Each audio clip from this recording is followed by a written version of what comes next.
Palabra viva.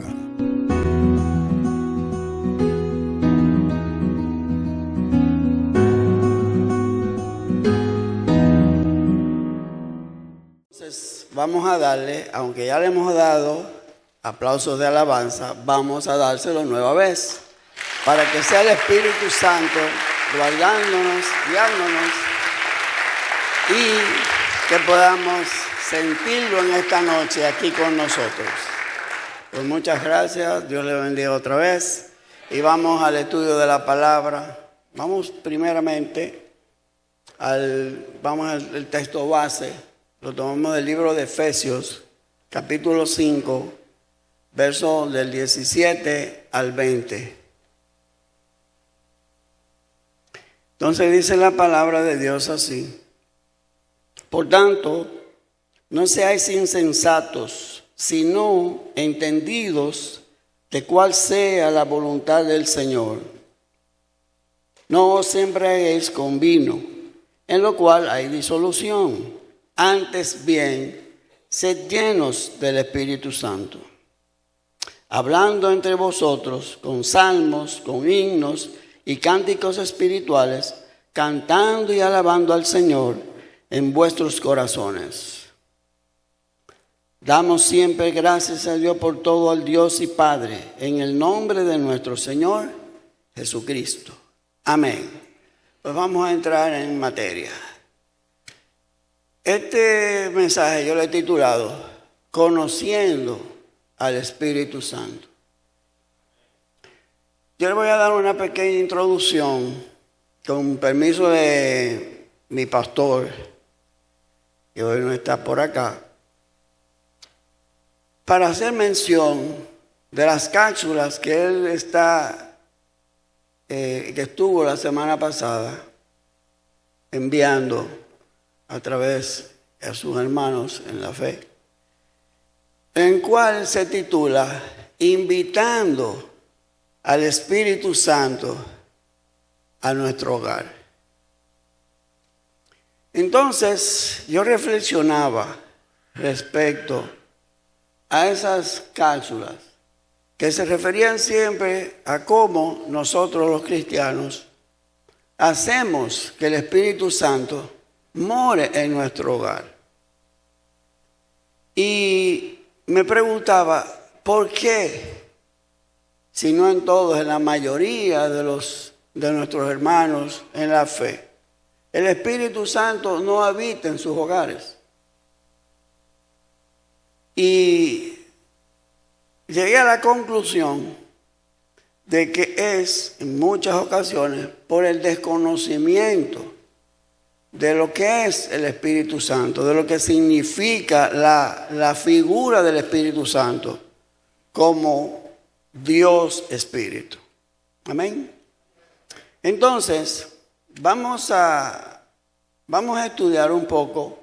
Primero vamos a ver la obra del Espíritu Santo. Si vamos al libro de Juan, primeramente vamos a ver algo. El Espíritu Santo ya desde el Génesis, de la fundación del mundo, ya el Espíritu Santo estaba manifestado en el mundo, en la creación. En el libro de Génesis, en su capítulo 1, verso 2, dice que el Espíritu de Dios se movía sobre las aguas. Es decir, que ya desde ese momento ya el Espíritu Santo estaba vigente en el mundo. Entonces, tenemos promesas de que el Espíritu Santo iba a ser derramado sobre nosotros. Si vamos al libro del profeta Joel, en su capítulo 2, verso 28, si me lo ponen allá, y dice: y después de esto, derramaré mi espíritu sobre toda carne, y profetizarán vuestros hijos, vuestras hijas, vuestros ancianos soñarán sueños, y vuestros jóvenes verán visiones.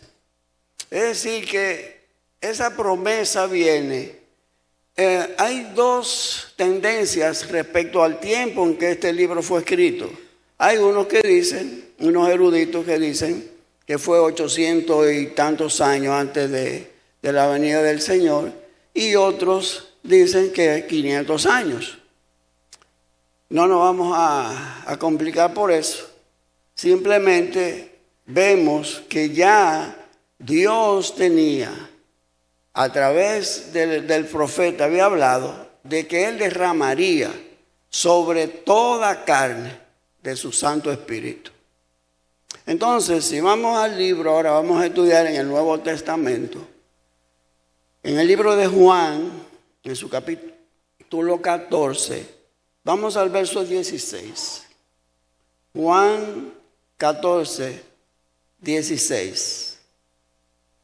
Dice, y yo rogaré al Padre y os traerá otro consolador para que esté con vosotros para siempre. Eso es ya él anunciando que prácticamente ya él se estaba despidiendo de sus discípulos. Porque los discípulos tenían temor de que él los dejara solos.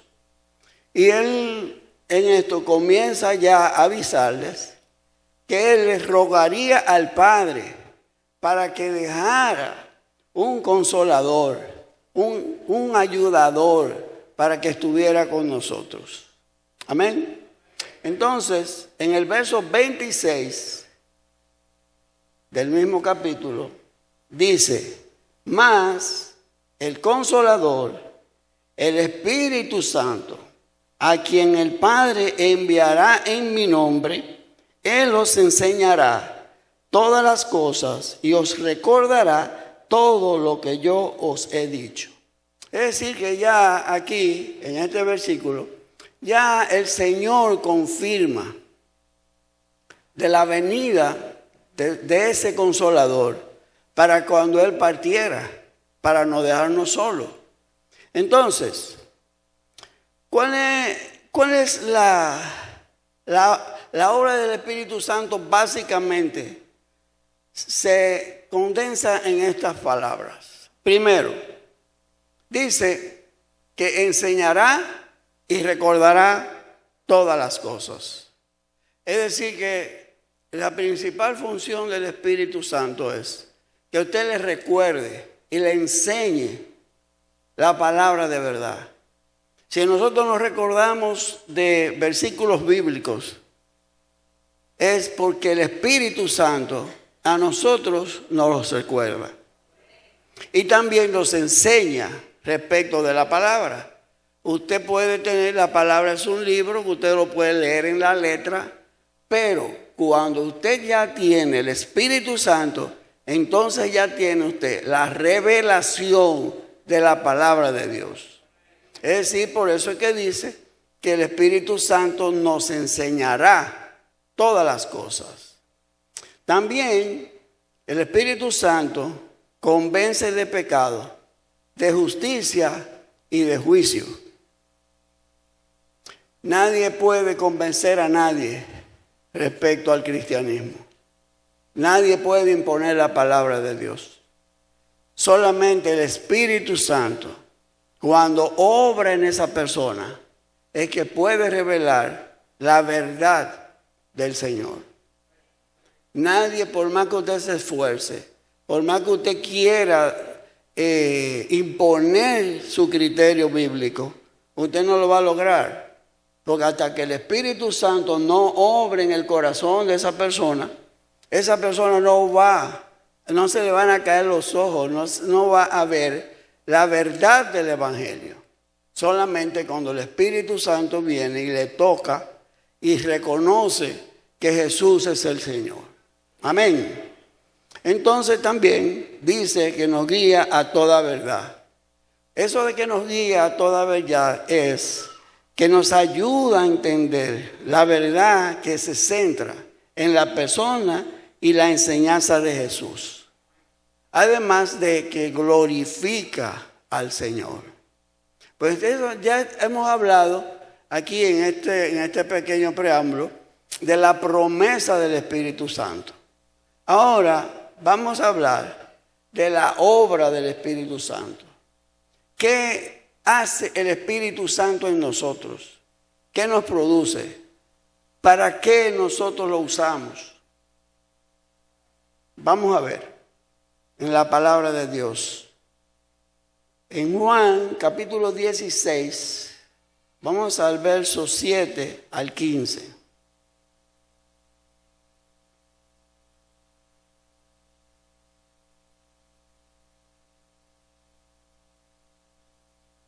Y dice la palabra de sí. Pero yo os digo la verdad, os conviene que yo me vaya, porque si no me fuere, el Consolador no vendría a vosotros, mas si me fuere, os lo enviaré. Y cuando Él venga, convencerá al mundo de pecado, de justicia y de juicio. De pecado por cuanto no creen en mí. De justicia por cuanto voy al Padre y no me veréis más. Y de juicio por cuanto el príncipe de este mundo ha sido ya juzgado. Es decir que cuando venga el Consolador va a convencer del pecado, el pecado porque no creen en Jesús.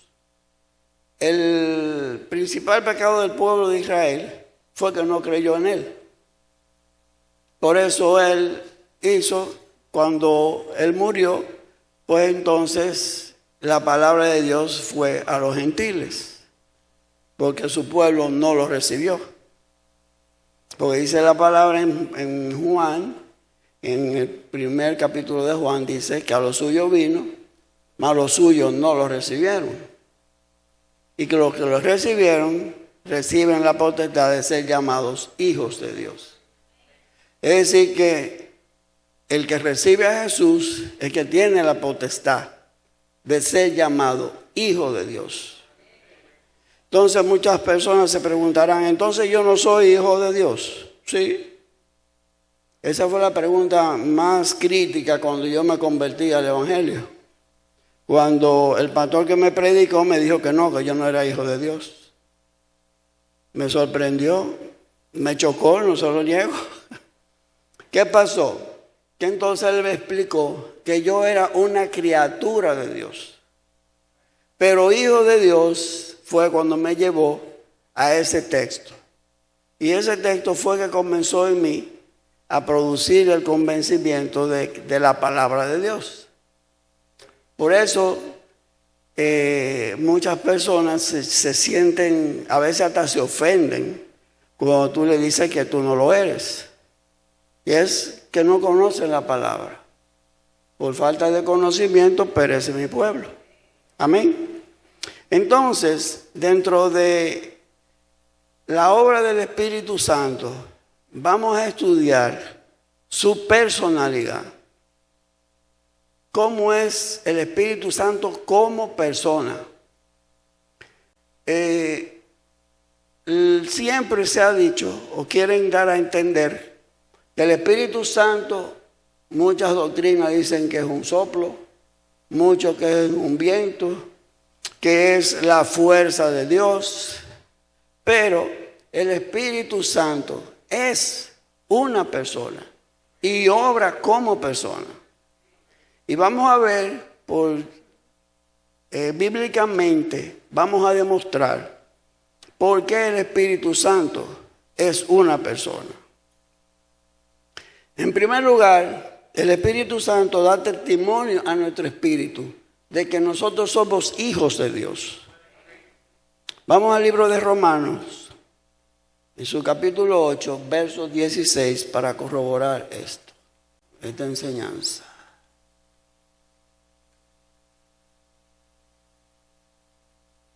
Dice, y el Espíritu mismo da testimonio a nuestro espíritu de que somos hijos de Dios.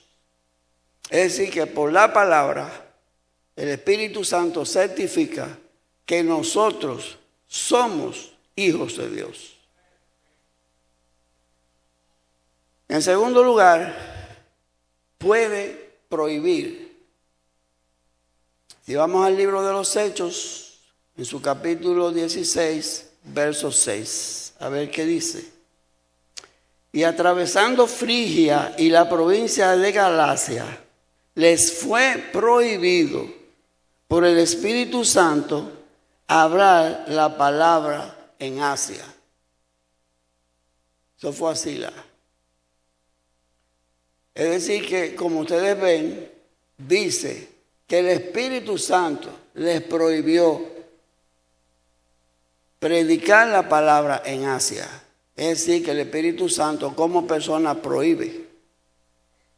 Le puso en el corazón que no le hablaría audiblemente, pero les reveló que no debían predicar la palabra en ese lugar. Entonces, reparten la iglesia los dones. El Espíritu Santo es quien reparte los dones que hay en la iglesia. Vamos a la primera de Corintios, capítulo 12, versos, vamos a verlo, del 1 al 11.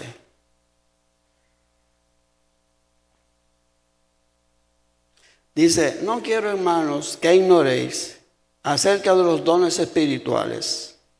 Se ve que cuando erais gentiles, se os extraviaba, llevándoos como se os llevaba a los ídolos mudos. Por tanto, os hago saber que nadie que hable por el Espíritu de Dios llama anatema a Jesús. Y nadie puede llamar a Jesús Señor si no es por el Espíritu Santo. Ahora bien, hay diversidad de dones, pero el Espíritu es el mismo. Y hay diversidad de ministerios, pero el Señor es el mismo. Y hay diversidad de operaciones, pero Dios que hace todas las cosas, en todo es el mismo. Pero a cada uno le es dada la manifestación del Espíritu para provecho. Porque a este es dada por el Espíritu la palabra de sabiduría, a otro la palabra de ciencia, según el mismo Espíritu, a otro fe por el mismo Espíritu, y a otro dones de sanidades por el mismo Espíritu, a otro el hacer milagros, a otro profecía, a otro discernimiento de espíritu, a otro diversidad de géneros de lenguas y a otro interpretación de lenguas. Pero todas estas cosas las hace uno y el mismo Espíritu, repartiendo a cada uno en particular como Él quiere. Es decir, que ahí anunciamos, para que tuvieran en contexto, los diferentes tipos de dones que hay y cómo el Espíritu Santo, el mismo Espíritu, es el que le da a uno don de discernimiento, don de sanidad, don de interpretación de lengua, pero dice, y a cada uno se lo da como Él quiere. Es decir, no depende del hombre, depende del Espíritu Santo. ¿A quién le da? Puede ser que a usted le dé dos, puede ser que solamente tenga uno, porque Él lo da como Él quiere. Amén. Ok. Entonces, dice, el Espíritu Santo se puede enojar.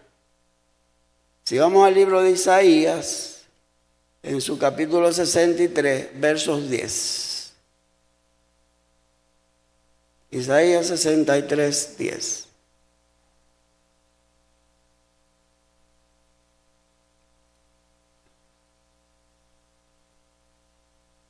Dice, mas ellos fueron rebeldes e hicieron enojar su Santo Espíritu, por lo cual se les volvió enemigo y él mismo peleó contra ellos.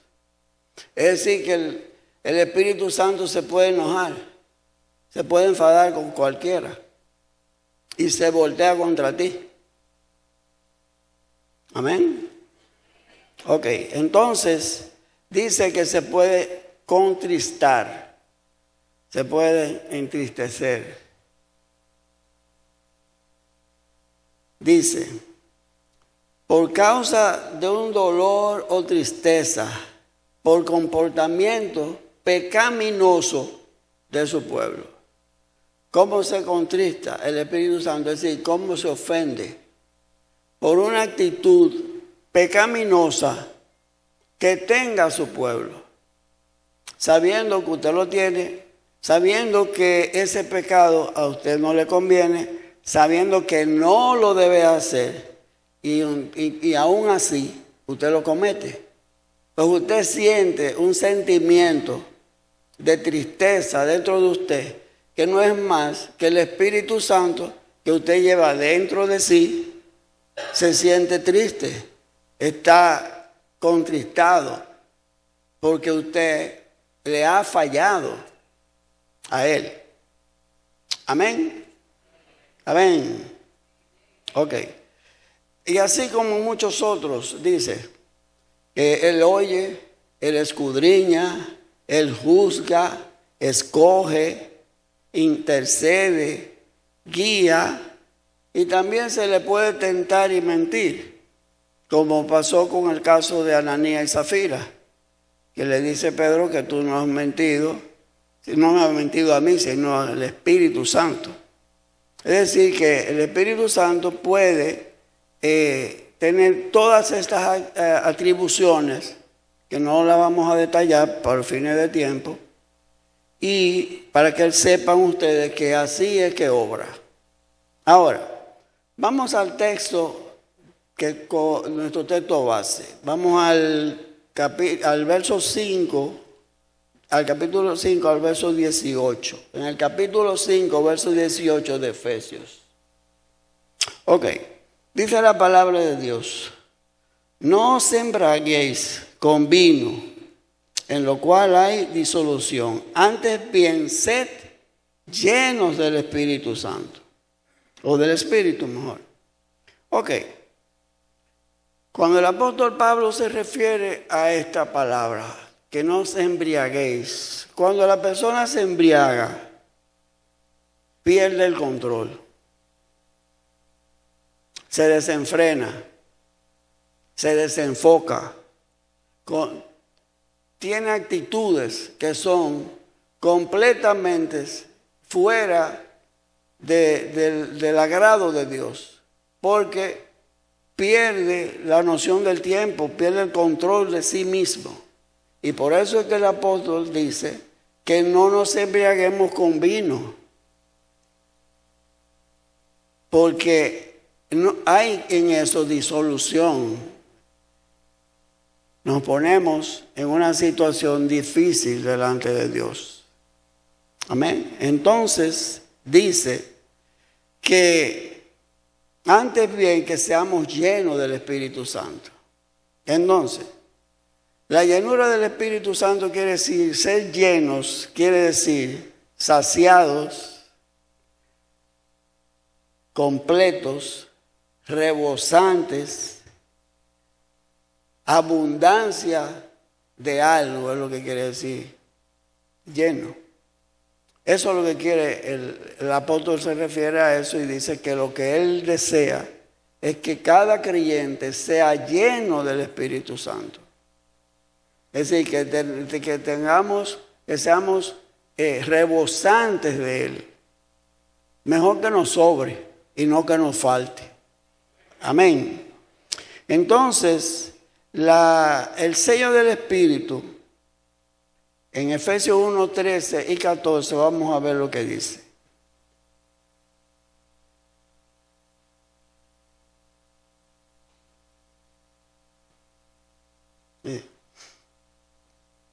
En él también vosotros, habiendo oído la palabra de verdad, el evangelio de vuestra salvación, y habiendo creído en él, fuisteis sellados con el Espíritu Santo de la promesa. Es decir, que dice la palabra, y que es las arras de nuestra herencia hasta la redención de la posesión adquirida para alabanza de su gloria. Ok, vamos a explicar. Dice que nosotros somos sellados con el Espíritu de la promesa. Y que esas son las arras, es decir, es la garantía de que nosotros hemos sido llenos del Espíritu Santo. El sello del Espíritu es la identidad que tiene el cristiano. Y nosotros, con la llenura del Espíritu Santo, nos mostramos completamente dependientes de Dios. El que está lleno del Espíritu Santo está lleno y depende absolutamente de la dirección del Señor. No obra por su propia cuenta. No toma decisiones sin antes consultar con el Espíritu Santo. Que muchas veces lo hacemos. Muchas veces tomamos muchas decisiones sin orar al Espíritu Santo, porque Él es el que dirige nuestras vidas. Dice que Él es el que nos enseñará. Dice que nos enseñará todas las cosas. Es decir, que si el Espíritu Santo, el Espíritu de Dios, nos enseña todas las cosas, Él nos va a guiar por la sendera que nosotros debemos de caminar. Muchas veces yo digo que el Espíritu Santo actúa como cuando nosotros vamos a pasar un semáforo. Cuando tú vas a pasar en rojo, pues ahí el Espíritu Santo te levanta una lucecita y te dice, ten cuidado, no pases, no hagas, no traspases esa línea porque puedes caer en pecado. Es decir, que la función del Espíritu Santo es advertirnos a nosotros cómo nosotros debemos de andar conforme a cómo es la voluntad de Dios. Amén. Ok, entonces, el sello nos confirma a nosotros que somos también hijos de Dios. Si vamos al libro de Romanos, en su capítulo 7, 8 y 9, lo podremos ver. Romanos 7, 8 y 9.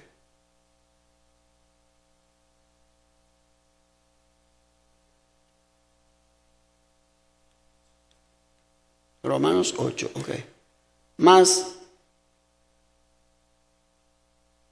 Romanos 8, 7, 8 y 9. Romanos 8 fue que invertí los números. Ahora sí.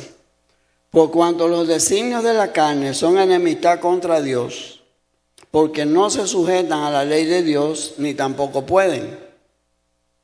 Y los que viven según la carne no pueden agradar a Dios. Mas vosotros no vivís según la carne, sino según el Espíritu. Si es que el Espíritu de Dios mora en vosotros. Y si alguno no tiene el Espíritu de Dios, de Cristo, no es de Él.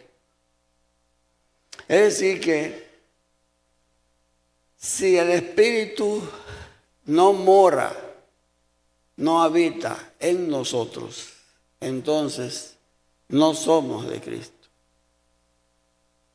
Porque nosotros fuimos, cuando nosotros vinimos a los caminos del Señor, el Espíritu Santo vino a ti. Porque nosotros somos templo del Espíritu Santo. Es decir, que nosotros, el Espíritu Santo vive dentro de nosotros. Es decir, que cuando usted hace algo, está faltando a lo que usted tiene dentro. Él no está ajeno, no está distante. Él está con usted. Amén. Entonces, si usted no tiene, si no anda conforme al Espíritu, si usted anda conforme a la carne, no puede agradar a Dios. Los que andan según la carne no pueden agradar a Dios. Los que andamos según el Espíritu, eso sí agradamos a Dios. En el libro de Gálatas, para que lo puedan buscar, no vamos a buscar ahora. En Gálatas 5, 19, 20, habla del fruto del Espíritu y de las obras de la carne. Ahí ustedes pueden diferenciar cómo usted anda en uno y cómo anda en otro. Andar en la carne es andar conforme a los designios que usted tenía antes de conocer al Señor. Como usted anda en el Espíritu, anda sujeto a lo que el Espíritu Santo le demanda y le enseña. Y las enseñanzas que nos han dado. La doctrina que nosotros hemos aprendido de cómo nosotros podemos agradar a Dios. Porque caminamos con Él y para Él. Somos siervos de Cristo. Tenemos la mente de Cristo. Luego tenemos que andar como es digno de Él. Amén. Ok, ahora vamos a ver algunas evidencias que nosotros podemos tener de la llenura del Espíritu Santo. Usted se preguntará, ¿qué hago yo para ser lleno del Espíritu Santo? ¿Cómo yo sé que yo soy lleno del Espíritu Santo? Vamos a ver algunas. Primero, el que está lleno del Espíritu Santo tiene gozo, que es el segundo fruto del Espíritu Santo. Amor, gozo, paz. ¿Verdad? Pero ¿qué es el gozo? Es una felicidad interior que te produce Dios en tu espíritu. No sujeto a ninguna manera, a las circunstancias. Tú tienes gozo en cualquier circunstancia de tu vida que tú te encuentres. Porque tu gozo viene de Dios, viene de Jehová. Él es el que te lo produce. Y usted me va a decir, ¿y cuál es la diferencia entre gozo y felicidad? Porque se parecen, ¿verdad? La felicidad está sujeta a las circunstancias que tú vives. Tú eres feliz si tienes lo que tú deseas. Pero si tú tienes un problema, sea familiar, sea económico, ya se te va la felicidad. Pero el gozo tú lo tienes. Porque aún tú estés en escasez, en cualquier circunstancia de tu vida que tú te encuentres, tú vas a tener el gozo, porque el gozo te lo da Dios. No te lo da el ambiente donde tú te mueves. Amén. Ok, entendimos. Gloria a Dios. Entonces, ¿cuál sería el motivo, el mayor motivo de gozo que pueda tener un cristiano? Vamos al libro de Lucas, en su capítulo 10, vamos a leer del 17 al 20. Ok. Dice, volvieron los 70 con gozo, diciendo, Señor, aún los demonios se nos sujetan en tu nombre. Y él les dijo, yo veía a Satanás caer del cielo como un rayo. He aquí os doy potestad de hollar serpientes, escorpiones y sobre toda fuerza del enemigo, y nada os dañará. Pero no, fíjense este texto, pero no os regocijéis de que los espíritus se los sujetan, sino regocijaos de que vuestros nombres están escritos en el libro de la vida. Amén. Ese es el gozo que nosotros tenemos que tener. No es lo que nosotros podamos hacer, porque el Señor nos da a nosotros la potestad de nosotros obrar espiritualmente en nombre de Él. Él nos dio la garantía, nos dio la fuerza. Pero tú te glorías cuando tú estás inscrito en el libro de la vida. Amén. Entonces, el libro de Habacuc, en Habacuc 3, 17 al 19, dice algo muy, muy interesante y muy bonito.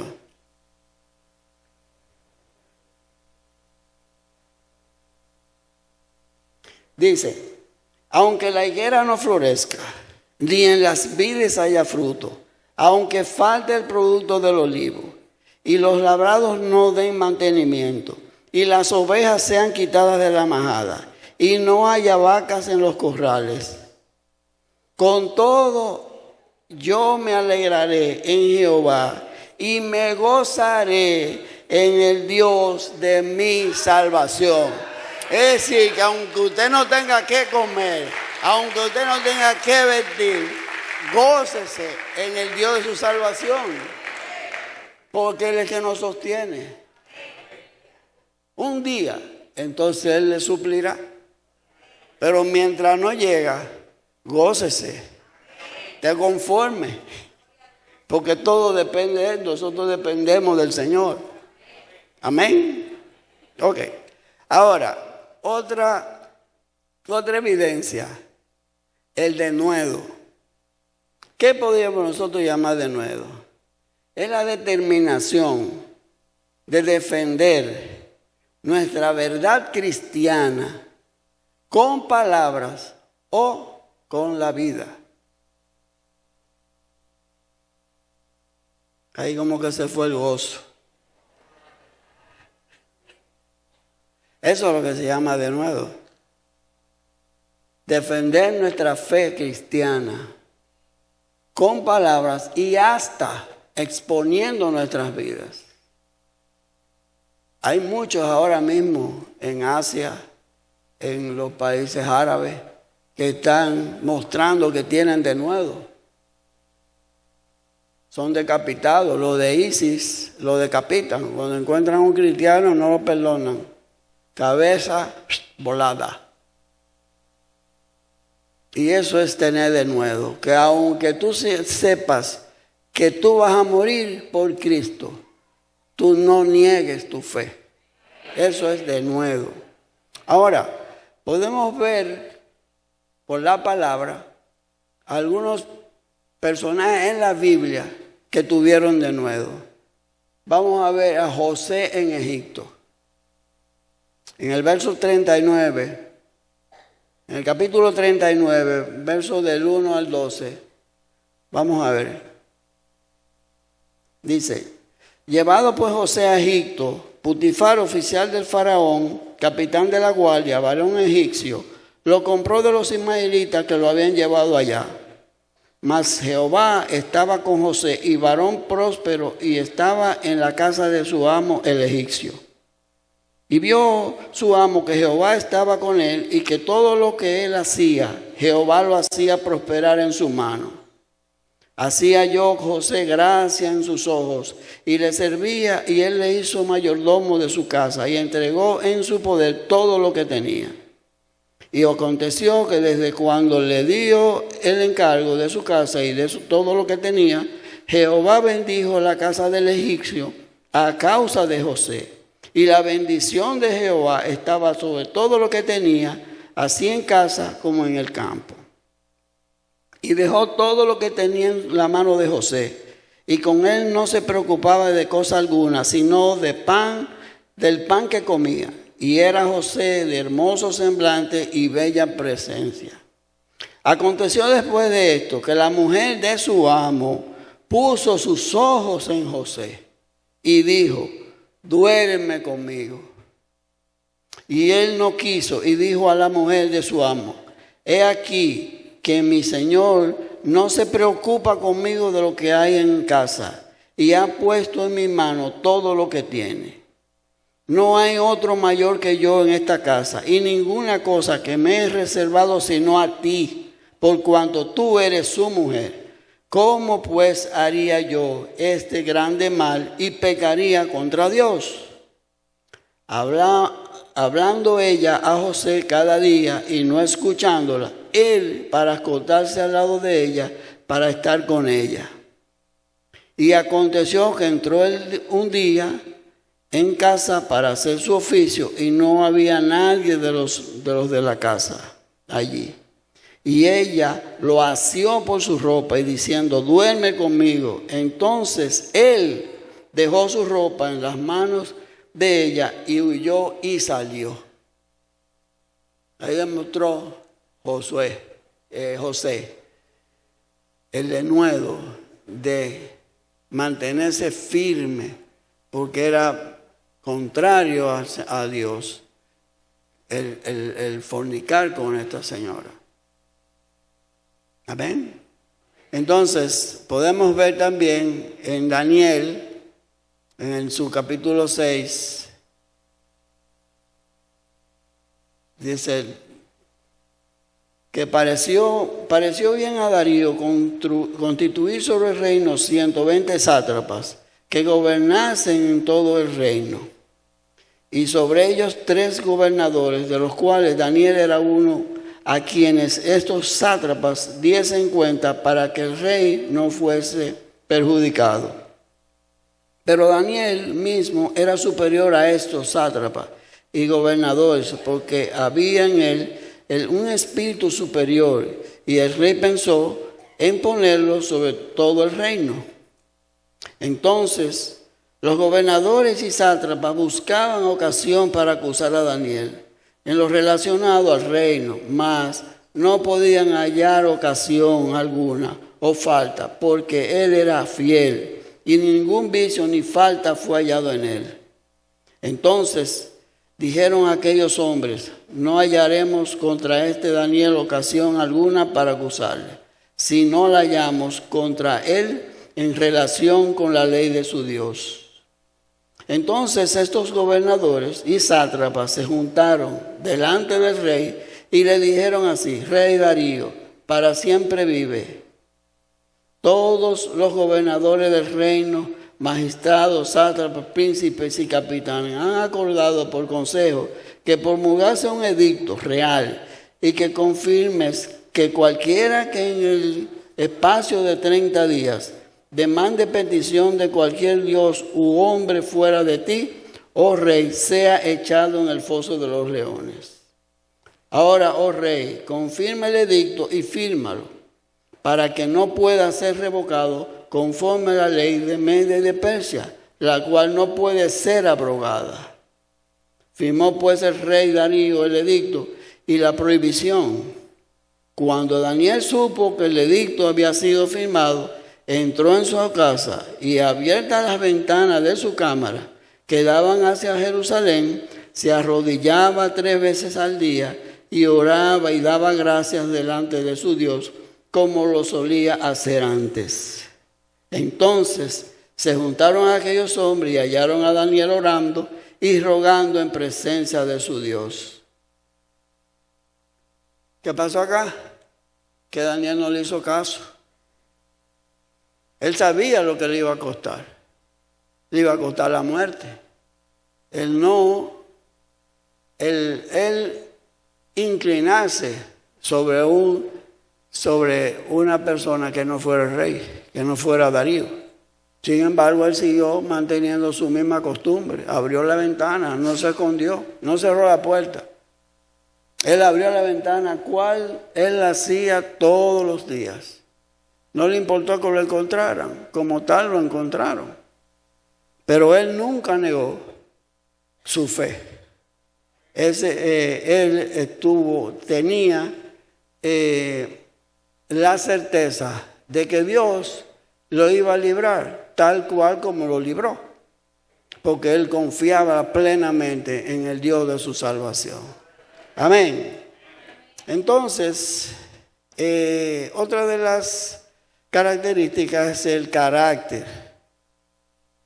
La llenura del Espíritu Santo te da carácter para tú vivir en todo tiempo confiando en Dios. En Romanos 8, 37 a 39, vamos a ver lo que nos dice. Dice: antes de todas las cosas, somos más que vencedores por medio de aquel que nos amó, por el cual estoy seguro de que ni la muerte, ni la vida, ni ángeles, ni principados, ni potestades, ni lo presente, ni lo porvenir, ni lo alto, ni lo profundo, ni ninguna otra cosa creada nos podrá separar del amor de Dios que es en Cristo Jesús. Amén. Es decir que, concluyendo, el Espíritu Santo a nosotros nos capacita para nosotros tener la fortaleza, tener el denuedo, tener la garantía de que podamos nosotros echar el reino de Dios hacia adelante, predicando su palabra, como mandamiento que tenemos en Mateo 28, 29, la gran comisión, que vayamos y predicamos este evangelio a toda criatura. También tenemos una promesa firme, y es que Jesús prometió estar con nosotros todos los días hasta el fin del mundo. Amén. Dios le bendiga. Gracias. Centro Cristiano El Buen Samaritano. Síguenos por radio, televisión y a través de las redes sociales.